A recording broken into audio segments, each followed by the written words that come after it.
नमस्कार, मी ॲडव्होकेट विशाल मोहिते विमर्श विथ विशालच्या या शोमध्ये आपल्या सर्वांचं स्वागत करतो. नुकतीच पंचायत समिती आणि जिल्हा परिषदेच्या सांगली जिल्ह्याच्या निवडणुका झाल्या. चिंचणी गण म्हणजे स्वाभाविक आहे, कदम घराण्यांचा गण असं गणलं जातं किंवा महती आहे.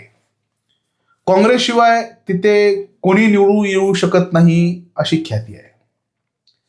त्याच गणामध्ये भारतीय जनता पार्टीचे उमेदवार कुलदीप अवताडे म्हणून उभे राहिले, निवडणूक लढले आणि एक चांगलं मताधिक्य त्यांना मिळालं. आज आपण त्यांच्या समवेत काही गप्पा मारणार आहोत, त्यांचा अनुभव आणि हे सगळं. नमस्कार कुलदीपजी, तुमचं नमस्कार, स्वागत आहे. काय वाटतं, म्हणजे चिंचणी गणामध्ये तुम्हाला कोणी सांगितलं की तुम्ही उभे राहा म्हणून? तसं चिंचणी गणामधून उमेदवारी करावी असं माझ्या मनात काय पहिल्यापासून नव्हतं, किंवा मला पंचायत समितीची उमेदवारी मिळेल बर असं काही माझं राजकीय वारसा किंवा राजकीय घराणं आमचं काही नाही. एक सर्वसामान्य कुटुंबातून मी आहे. तसं पाहायला गेलं तर मला राजकारणाची आवड पहिल्यापासूनच आहे. म्हणजे ज्यावेळेस माझं मतदान नव्हतं त्यापासून मी राजकारणामध्ये इंटरेस्टेड आहे. बर समाजकारणाची आवड पहिल्यापासून आहे. सामाजिक काम मी पहिल्यापासून करतोय. म्हणजे अगदी कॉलेजला असू द्या, शाळेला असू द्या, मग त्यामध्ये NSS असेल, ABVP असेल, यातून बरेच गावामध्ये बरेच सामाजिक काम त्यापासून करतो. त्यामुळे समाजकारणाची आणि राजकारणाची दोन्ही आवड मला पहिल्यापासून आहे. तसं मी ह्याच्या अगोदर एक निवडणूक लढलो आहे ग्रामपंचायतीची सरपंच पदासाठी. चिंचणीची तोच एक राजकीय अनुभव मला आहे. पण सामाजिक काम सतत चालू असतं. ज्यावेळेस पंचायत समितीची निवडणूक जाहीर झाली आपली जिल्हा परिषदेची, त्यावेळेस आमच्या गणाला ओबीसीचं आरक्षण पडलं. आता या आरक्षणामध्ये भारतीय जनता पार्टीकडून कोण निवडणूक लढावी असा एक प्रश्न उभा राहिलेला, आणि भारतीय जनता पार्टीने असा ठरवलं की या गणातून ओबीसीलाच ते तिकीट द्यायचं. बरोबर आहे. मग काही नेते मंडळींनी माझं नाव त्या ठिकाणी सजेस्ट केलं.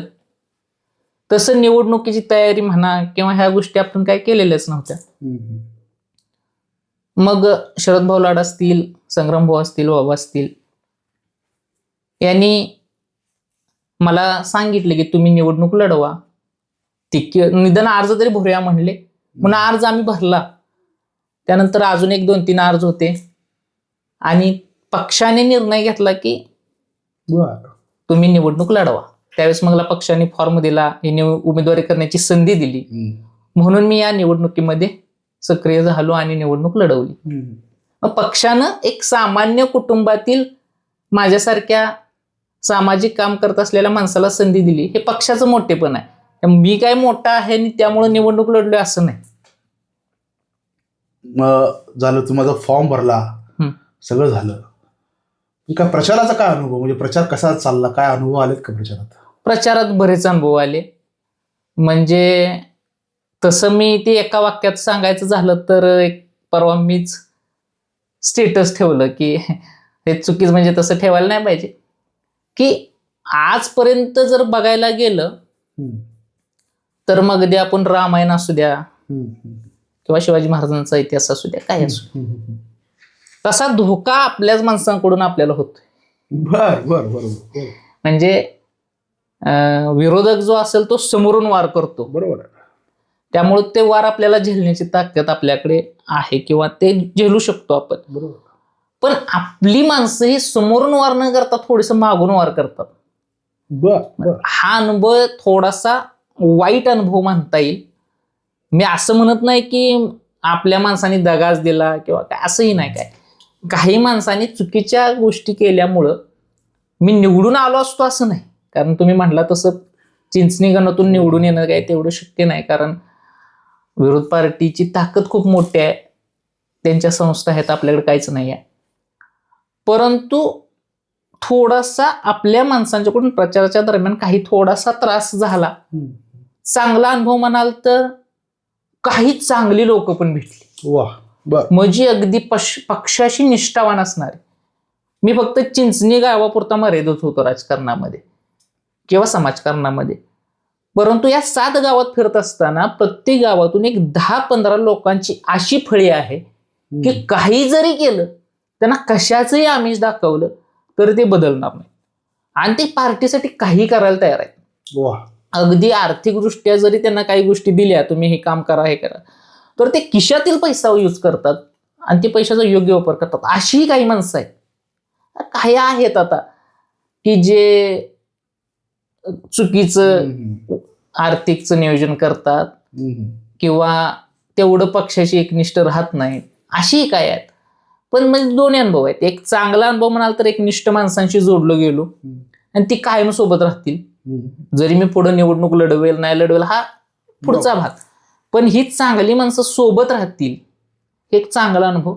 आणि वाईट अनुभव मगाशी मी सांगितलं तसं आपलेच काही गद्दार असे आहेत, त्यांच्यापासून थोडंसं 2 हात लांब राहता येईल मला.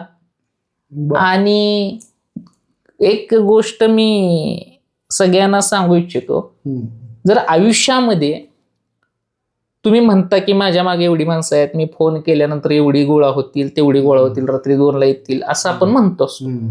पण खराच कोण आपला आहे हे जर अनुभव घ्यायचा असेल तर एकदा निवडणूक लढवाच आणि चांगल्या विरोधकाबरोबर निवडणूक लढवा. बरोबर. जर तुम्ही चांगल्या मोठ्या विरोधकाबरोबर निवडणूक लढवली तर तुम्हाला आयुष्यात तुमचा जवळचा कोण, खरा कोण, नाटकं कोण करतोय आणि खरंच तुम्हाला मदत कोण करतोय याची डिटेलमध्ये तुम्हाला माहिती मिळेल. कोणीही सांगायची काही गरज नाही. 100%. मग भारतीय जनता पार्टीचं आज बघतो की केंद्रात सरकार आहे, राज्यात सरकार आहे. मग आपण केंद्र राज्य, तर आपण या ठिकाणी कार्यकर्ता जो आहे त्याचं एक प्रशिक्षण कमी पडतंय, एका सिस्टम कमी पडते की कार्यकर्त्याला प्रशिक्षित करत नाही. म्हणजे कार्यकर्ता, भारतीय जनता पार्टीचा कार्यकर्ता 99% कार्यकर्ता हा विचाराशी बांधिलकी असते. म्हणजे राष्ट्रप्रेम असेल, राष्ट्रप्रथम असेल किंवा देशभक्ती असेल किंवा तुमच्यासारखे कार्यकर्ते विद्यार्थी संघटनेतून आले तर संघाचं काम करतात चांगल्या प्रकारे. पण इथे तुम्हाला असं वाटतं की त्यांच्यावरती जे संस्कार व्हायला हवेत, जे कार्यकर्ते आयात झाले किंवा आयाराम झाले त्यांच्यावरती जे संस्कार व्हायला हवेत तसे संस्कार न झाल्यामुळे कदाचित ही भानगड आहे का काय? म्हणजे मत काय तुमचं या विषयात? असं नाही, भारतीय जनता पार्टी तर काम करतेच आहे. बरं. माणसं घडवण्याचं काम बऱ्याच वेगवेगळ्या माध्यमातून चालू आहे. म्हणजे विद्यार्थ्यांसाठी आहे म्हणा, ते पण त्या अनुभवातून पण मी आलोय. प्रत्येक भागामध्ये चालू आहे.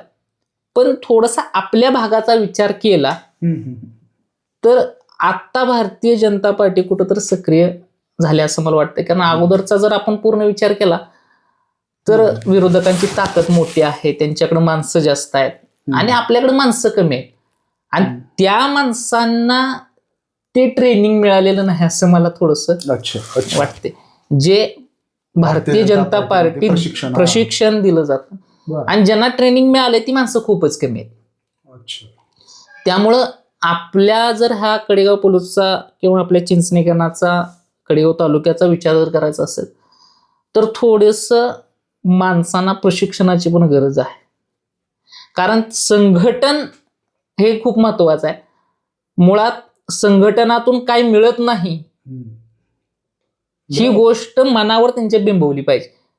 मला काहीतरी मिळालं पाहिजे म्हणून जर तुम्ही राजकारणात येत असाल, सक्रिय होत असाल तर तसं होणार नाही. आपण या देशाचं काहीतरी देणं लागतो किंवा समाजाचं काहीतरी देणं लागतो ह्या विचारानं जर आपण ह्या भारतीय जनता पार्टीचं असेल किंवा सगळ्याच गोष्टी काम करत असेल तर ते शक्य आहे. आणि ह्या विचाराची थोडीशी कमी आहे. मी असं म्हणत नाही पाकच नाही. अच्छा. ती माणसं आहेत की ती फक्त हाताबोजणे इतकी आणि त्यांच्या थ्रू किंवा इतर माणसांना त्या गोष्टीचं प्रशिक्षण देणं, त्यांचं मत परिवर्तन करणं, चांगल्या विचाराची माणसं उभा करणं ही आता मला वाटतं गरज आहे. बरं, तुम्ही जेव्हा निर्णय घेतला की मी निवडणुकीला उभा राहणार आहे त्यावेळी घरातून काय प्रतिक्रिया आली का? अरे मग कदमांच्या विरोधात उभं राहायचं काय? मुळात घरातून मला विरोधच होता ह्या गोष्टीनं. कारण आम्ही व्यावसायिक माणसं आहे. बघायला गेलं तर 1 गुंठाही जमीन आम्हाला नाही. बर एकही गुंठा जमीन नाही. आणि अशा परिस्थितीमध्ये पूर्ण आमचं घर कुटुंब हे चालतंय, व्यवसायावर चालतं. आमचे मोठे भाऊ आहेत, मी आहे, दोघांचे वेगवेगळे व्यवसाय आहेत. बरं, व्यवसाय आहेत म्हणजे ते का फूट मोठ्या लेवलला आहेत, आमच्याकडे काय कामगार आहेत असंही काय नाही, अगदी छोटे व्यवसाय आहेत. आणि त्या व्यवसायावर आमचं कुटुंब चालतं. मग निवडणूक लढवताना एकतर महिनाभर व्यवसाय बंद राहणार आहे, त्यानंतर खिशातली काही रक्कम जाणार आहे, साहजिकच आहे. आणि ह्या सगळ्या गोष्टींचा विचार केला तर घरातून पूर्णपणे विरोध होता. पण शेवटी निर्णय झाला, पक्षाने एक जबाबदारी दिली आणि पक्षाला मी मानतो. आपण बघितलं केंद्रातल्या योजना असू द्या, काय केंद्र सरकारपासून आज सगळी सत्ता भाजपची आहे. आणि जर भाजपमधून आपल्याला काही काम करण्याची संधी मिळाली तर जे आपण काय समाजकार्य करतोय त्याला कुठेतरी गती मिळेल, काम सोपं होईल, लोकांची कामं होतील. म्हणून मग ह्यामध्ये मी इन्व्हॉल्व्ह झालो. आणि मग घरातून पहिला जो विरोध होता तो पण परत थांबला. आणि म्हणतात ना, मी मागाशी म्हटलं कोण आहे आपले कळतात, तर आपला भाऊ पाठीशी खंबीरपणे जर उभा असेल तर बऱ्याच गोष्टी शक्य होतात. तसं आमच्या मोठ्या भावाने मला चांगली साथ या निवडणुकीच्या काळात दिली. त्यांनी सगळ्याच गोष्टी, म्हणजे मी पुढं होतो पण बॅकग्राऊंड सगळं तो सांभाळत होता. त्यामुळं घरातून पहिल्यांदा विरोध होता, पण परत खूप चांगली साथ मिळाली. आमच्या मोठ्या भावाने पूर्ण बॅकग्राऊंड सांभाळण्याचं काम हे मोठ्या भावानेच केलं. त्याचा पण त्यामध्ये व्यवसाय बंद राहिला, त्याचं आर्थिक नुकसान झालं, काय झालं, पण त्या गोष्टी त्याने बाजूला ठेवून हा निवडणूक ताकदीनं लढवण्याचं काम केलं. बरं, घरात झालं, समाजामधनं काय प्रतिक्रिया आली का, की बाबा तू येडा आहेस, कशाला कदमांच्या नादी लागलायस, एवढं मोठे प्रस्तावित आहेत, काय वाटत, काय बोलले का काय? समाजातून प्रतिक्रिया आलीच, समाजातून येणारच. काही जण निगेटिव्ह होते, काही जण पॉझिटिव्ह होते. पण मुळात या ठिकाणी एका फॅमिलीला विरोध म्हणून आपण हा निवडणूक लढवतोय असं नाही. बरोबर. किंवा आमचे वैयक्तिक काही दुश्मनी आहे कदम फॅमिली बरोबर किंवा विरोधकांच्या बरोबर, असंही काही नाही. ते त्यांच्या विचाराशी बांधिलकी आहेत, ते विचार त्यांचे ते काम करतात. हा राजकीय विरोध आहे. आपण निवडणूक लढवतोय ह्या भारतीय जनता पार्टीची सत्ता यावी आणि तिथं काम व्हावं म्हणून. तेही काम करतायत, तेही त्यांच्या पद्धतीनं काम करतायत, तेही समाजकारण करतायत, राजकारण करतायत, ते त्यांच्या पद्धतीने निवडणूक लढवतात. त्यामुळं समाजाच्या ह्या गोष्टीकडे मी लक्ष दिलं नाही की आपल्याला काही वैयक्तिक विरोध करायचाच नाही. मुळात हा पक्षीय विरोध आहे, त्यामुळे पक्षानं जबाबदारी दिली आहे, ती स्वीकारली. वा, म्हणजे फार महत्वाचं असतं या गोष्टी, की बराच वेळा हा वेडा आहे, त्याचं वय काय, ते कदम घराणं आहे, प्रस्थापित आहे, इथं दुसरी शीट लागू शकत नाही, हा हे आत्महत्या करायचं धाडस आहे. असं असतानाही तुम्ही जी परिपक्वता दाखवली आणि उभं राहिला आणि एक मला चांगली फाईट दिली, म्हणजे हरकत नाही. तुम्ही किती मतं मिळवली तिथं? आपल्याला 2360 मतदान मिळालं. टोटल किती वोट होतं तिथं? 11,000च्या दरम्यान वोटिंग झालं होतं. तुम्ही एक चांगली फाईट या सगळ्या विषयात दिली. आता निवडणुकीनंतर आता काय प्रतिक्रिया आहे, काय लोकांचं म्हणणं आहे, काय कसं वाटतंय? लोकांचं म्हणणं तेच आहे, झाली चांगली फाईट झाली. निवडणूक ज्यावेळेस आपण लढवायला म्हणजे अर्ज भरला त्यावेळेसच आपल्याला थोडंसं माहित होतं की या ठिकाणी आपण विजयी होऊ शकत नाही किंवा त्याचे चान्सेस अगदी निग्लिजिबल आहेत, 1%. म्हणजे एखाद्या वेळेस दैवी शक्तीनेच काय केलं तर असं, पण नाही होऊ शकत. ह्या गोष्टी आपण ऍक्सेप्टेबल आपल्याला होत्या, लोकांनाही त्या ऍक्सेप्टेबल होत्या. त्यामुळं अशी वाईट प्रतिक्रिया काही नाही आली, सगळ्यांच्या चांगल्याच प्रतिक्रिया आहेत. भविष्यात कधीतरी संधी मिळेल, त्याचं काहीतरी फायदा होईल, या गोष्टी आपण लोकांच्यातून पण आल्या, त्याच तशाच प्रतिक्रिया आहेत. तशा वाईट प्रतिक्रिया नाही दिल्या कोणी. पण एक विशेष आहे ना की ओबीसी उमेदवार त्या ठिकाणी होता, ओबीसी आरक्षण असताना त्या ठिकाणी माझा असा अभिप्रेत आहे की काँग्रेस हा पक्ष पहिल्यापासून संविधानाची भाषा करतो, आरक्षणाच्या समर्थनात असतो, आरक्षण मिळालं पाहिजे. काँग्रेसने आरक्षणाचा कायम पुरस्कार केलाय. काँग्रेस कायम म्हणतं की गरिबी हटावचा नारा देतं. काँग्रेस म्हणतं की सर्व घटक समाज घटकाने पुढं आलं पाहिजे.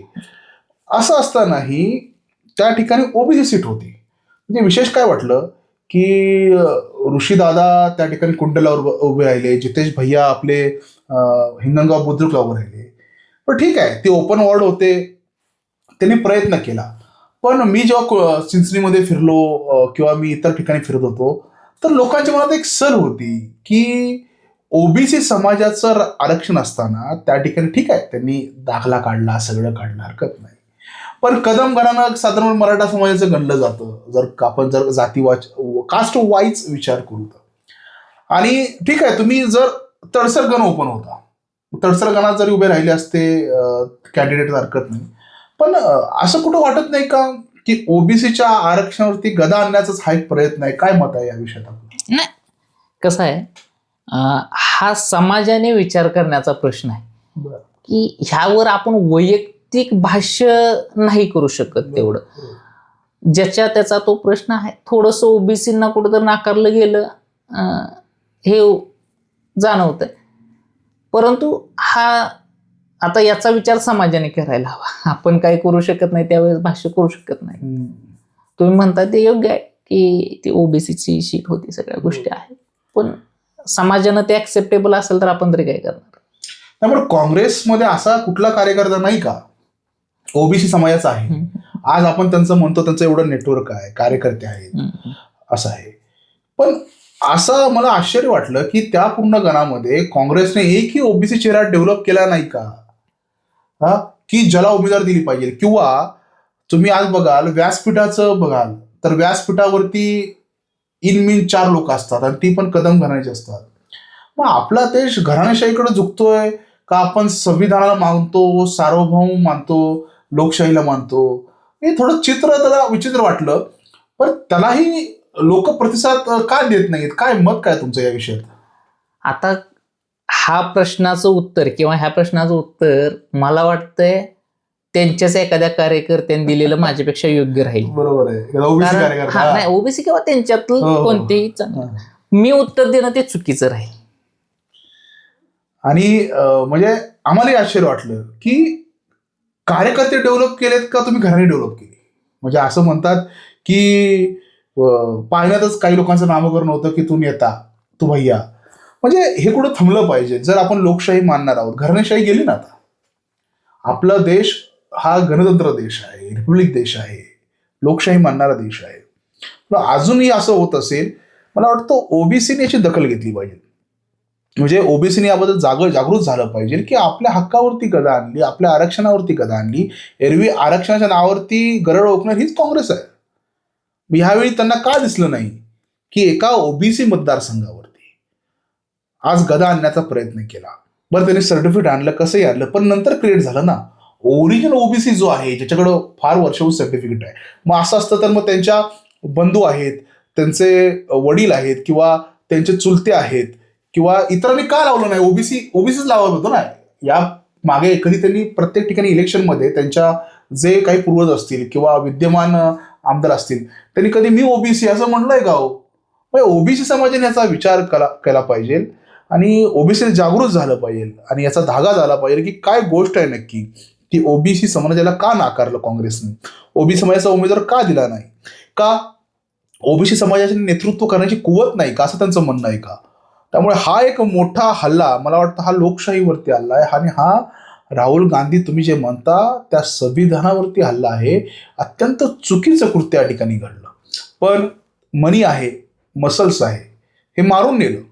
आजची निवडणूक आपण जिंकली, हरकत नाही, परंतु कुठं तर ओबीसीच्या मनात सल आहे. मी बऱ्याच ओबीसींना भेटलो, वकील साहेब हे चुकीचं झालं, असं व्हायला नाही पाहिजे. बरं, नंतर आता हा व्हिडिओ प्रसार झाल्यानंतर काही लोक कमेंटही करतील, पण कमेंट ही तुम्हाला पगार देतो म्हणून कमेंट करू नका.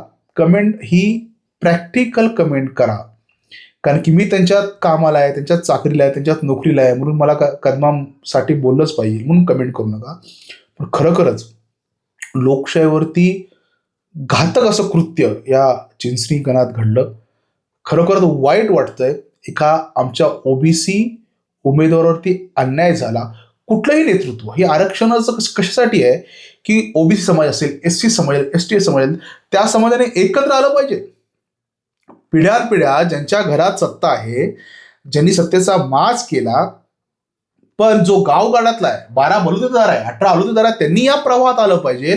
तो कुठेतरी सत्तेचा भागीदार झाला पाहिजे.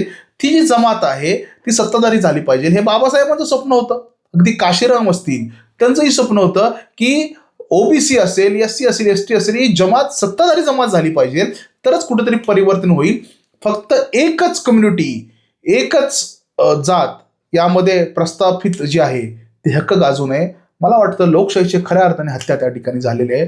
परंतु त्याला कुलदीप सारखा कार्यकर्ता उठला, आवाज उठवला. छोटा आवाज असेल, मी म्हणत नाही फार मोठा आहे कुलदीपचा आवाज, ते वादळ असेल, पण वादळात पंथी लावण्याचं काम त्याने केलेलं आहे. अटलजी काय म्हणतात, क्या जीत में क्या हार में किंचित नहीं भयभीत में, संघर्ष पथ पर जो भी मिला ए भी सही ओ भी सही, हार नहीं मानूंगा रार नहीं ठानूंगा. त्यामुळे अशा प्रकारे काल के कपाल में लिखता मिटाता हूं, गीत नया गाता हूं, हे अटलजी म्हणले होते. मला वाटतं तो दिवस दूर नाही, कारण की थट्टा उडवायचे. म्हणजे आज जसं चिंचणी गणामध्ये कदाचित ह्याला अनुभव असेल वाईट, थट्टा उडवली असेल काही जणांनी, येडाय म्हणे. भाजपला तसं म्हणायचं, बदल बदल करतय कोण, ज्यांचे निवडून आले खासदार 2, पण आज 2 वरून आपण 303ची मजल घातली. एक दिवस येईल या चिंचणी गणामध्ये भारतीय जनता पार्टीचा सक्षम उमेदवार चांगल्या मताने निवडून येईल, कारण की सूरज निकलेगा, अंधेरा छटेगा, कमल खिलेगा. धन्यवाद कुलदीप. धन्यवाद. धन्यवाद.